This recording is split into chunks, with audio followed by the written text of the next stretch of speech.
was raised in an era where every TV show was based off taking a woman shopping and forcing her to have a makeover she didn't want. I just think I knew more than I did. Do we remember this amazing era? It was the era when any woman, no matter how broken she was, could have everything fixed by one trip to River Island with Gok Wan.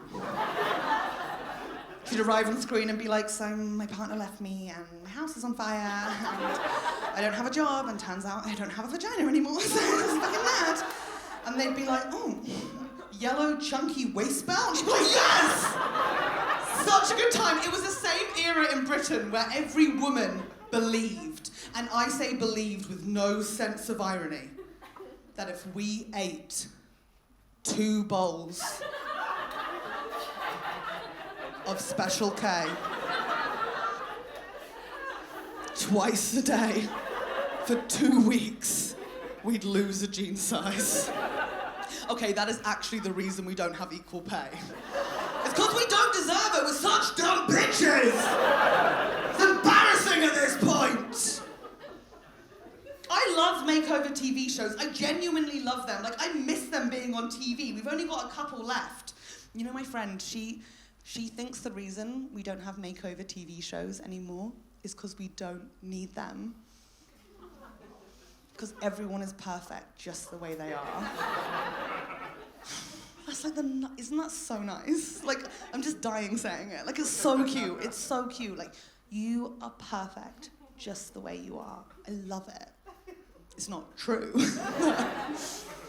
I mean, I have a mirror. I can see myself.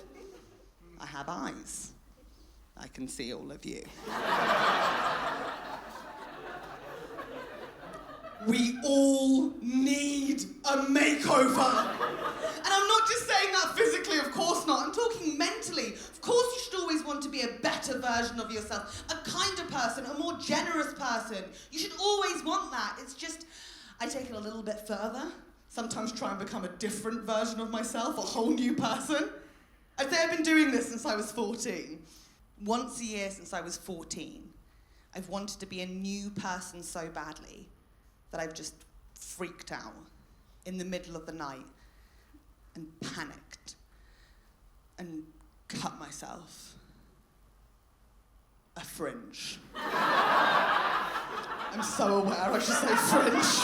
So much faster there. It's just like, and I love the tension. Also, come on, I'm 30, I have cut myself, but only for attention, so it's genuinely super chill. Do you know the fringe I'm talking about? This is a very specific fringe. I am not talking about a fringe that you go to a salon and pay to get done. I am talking about the fringe that you cut for yourself at 2 a.m, listening to the entirety of the Les Mis soundtrack. You want to be a new person, but you don't want to put the effort in? Ha-ha! Fringe it is! I love this fringe. I still do it yearly, because I'm a moron. And I forget that I have naturally very curly hair. So I cut it in the middle of the night, like Miz is playing, my hair's wet, it's amazing. Just looking at myself like, Helen, you've done it. But inevitably, Les Mis ends. And my hair dries. And it bounces up into the maddest row of ringlets you have ever seen on a woman in your life. Which was fine, right? Back in the day, I clip it back, I'm Lizzie McGuire, I'm crushing the game. It's different now. Times have changed. There's rules to fringes. Like, the higher your fringe, the worse your mental health. It is such a clear sign things aren't going right. You have got to be so careful.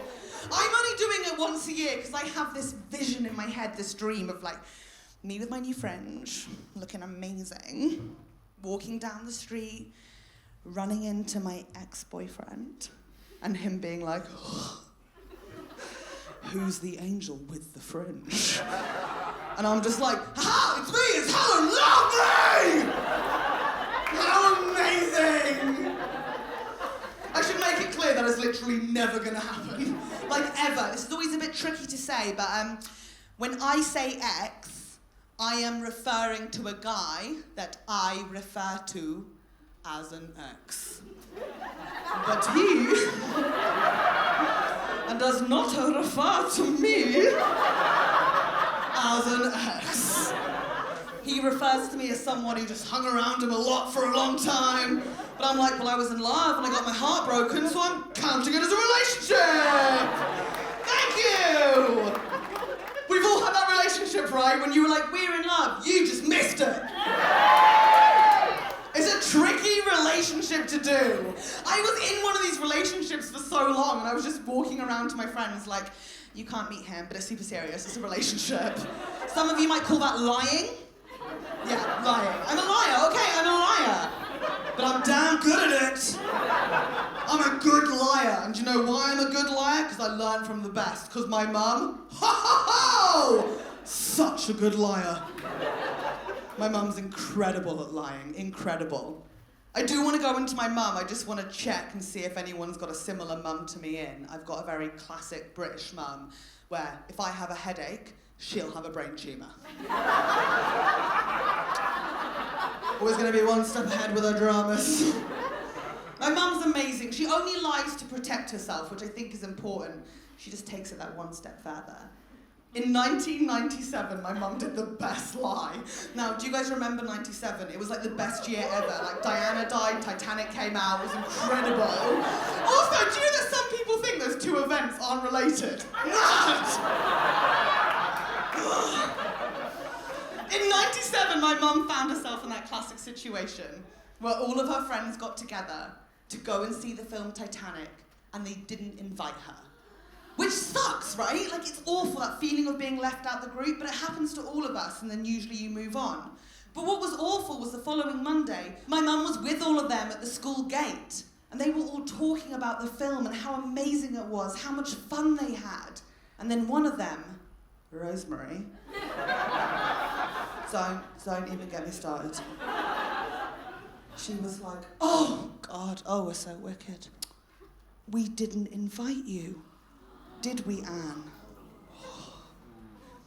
My mum won't be embarrassed. Lord, no. She said, I was invited, I just didn't want to go. Good lie. Solid lie. Self-preservation. Leave it there. My mum is a creative. She kept going. My mum said she didn't want to see the film Titanic because it would bring back too many memories for her. Because in a past life, she was on the boat. Which is too strong a choice of a lie. A lie she sticks to this day. If I play Celine Dion, she's like, Helen, I will have a flashback. No, you won't! She's one of these people. Do we all know someone like this? Like, it's definitely mental illness, but it's early in the show, so we'll call it kooky. She's a bit of a kook. She's a crazy kook. Like, my mum's best friend is a woman she hired to be her clairvoyant. Whose name, by the way, is Trish. Look, I don't want to slag off any Trishes. I love a Trish in general. They're amazing. A Trish can do many things. Like, a Trish can get divorced, she can go Mallorca, she can have stepkids, she can have a chat show. A Trish can thrive. A Trish cannot speak to the other side. But my mum is in love with Trish, because Trish has told my mum, you are correct, Anne. You do have ghosts in your new build next to Fleet Service Station on the M3. Okay. And the reason, Anne, that you can tell they're there is because you have powers. Because you are, in fact, a witch. Okay. And now Trish needs to meet me and my little sister, because apparently the women in our family are in a lineage. A lineage of witches. Now, look, I don't want to argue with my mum and Trish. I have learnt, not a good idea. The curses. But I agree with them slightly. Like, the women in our family, we're in a lineage. We're in a lineage of poor mental health, bad relationships with men, and oddly angled vaginas, 100%. But it's also like, screw it, if we're calling it witching, I'll join the coven. Hand me the hat! Bit of drama. I've got a dramatic mum. I know a lot of people think they have a dramatic parent, but I know my mum is the most dramatic. 'Cause when I was 6 years old, my mum decided, with no prior training in this field whatsoever, that she was going to run a drama school from our living room.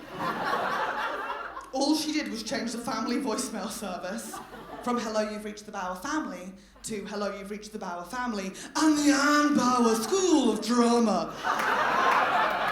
'Tis a confident choice. Because she was teaching kids, like little 7-year-old kids, in our living room, whilst me and my dad and brother and sister were just on the other side of the door in the kitchen, looking at each other like, is this legal? Are we serious? But we figured it was fine, right? She just needed a degree to teach kids. She needs a pashmina and a brooch, and she had both. Also, she's teaching 7-year-olds drama. It's a wonderful thing to teach them. You're teaching them play and confidence. Like, every 7-year-old around the world learning drama is being taught the same way, right? You get your group of 7-year-olds all together, like, come on babies, blah, blah, blah. Like, let's do a scene. We'll do a fun little improv. Let's say it's your birthday, happy birthday, and everyone else, you're at the zoo, and you pick a different animal, and just lose your mind, just have fun, play with it, and you walk around and look at all of them. What a fun scene. Should we do it? Let's do it. That is how you teach drama to kids. My mum was teaching it more as a sort of therapy for herself. Because she'd get her 7-year-old, just one at a time, and be like, okay, sweetheart, come on, Layla. Let's do a scene.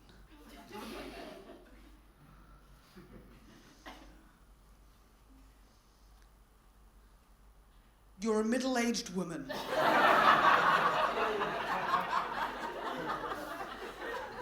Somewhere in northeast Hampshire, let's say Fleet. Your family does not understand you. Your husband is emotionally unavailable!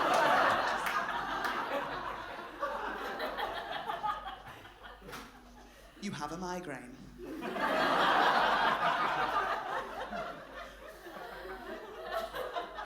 Play out the scene. How, right? How would a 7-year-old play out that scene?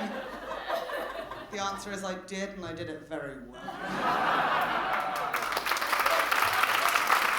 I was in the drama school. Obviously, I was in the drama school. Not my brother and sister, just me, 3 nights a week in my living room. My mum taught me everything. Like, the first boy I ever fancied was in the Anne Bauer School of Drama. My mum found out I fancied him, and she was like, oh my God, amazing, let's do a couple sex scene, Helen. And I was like, oh my God, okay, why not? Let's give it a go. And then she played the woman, and I watched to learn. If we had an argument at home, she would make me improv it in class the next day for everyone else.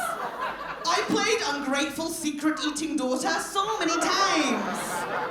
I believe it's called method acting. Yeah, I was method! The weirdest thing she taught me? She taught me how to cry on cue. That was not a skill I needed. I was already crying the entire time. I mean, my mum died in the Titanic before I was born. I have genuinely been through so much. I'm just a crier. I'm an emotional woman, and I love crying. And when I say crying, I'm not talking about, a little cry, not like a baby bird cry. I had a friend, she once cried because she said her boyfriend loves her too much. Go fuck yourself! If you're gonna cry, you do it with some goddamn dignity! When I cry, I go for it. I do what's known as the life cry. Do you guys know the life cry? It's a cry when you cry about everything that's ever happened, everything that's gonna happen, and everything that's happening in that moment. Even though technically nothing's ever happened, it's gonna happen, and nothing's happening in that moment, but you're just like, oh my God.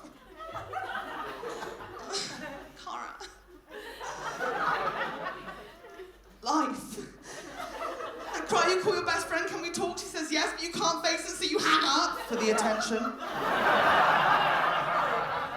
Okay, some of you might know it as depression, like chronic depression. Interesting, okay.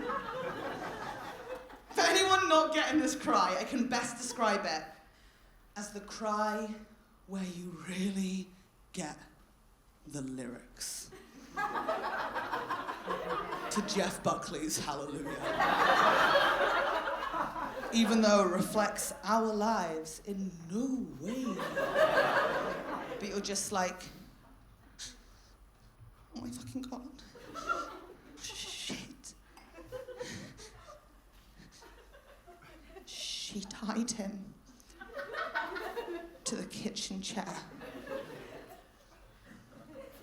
She broke his throne. And she cut his hair. Oh my God. Did she give him a fringe?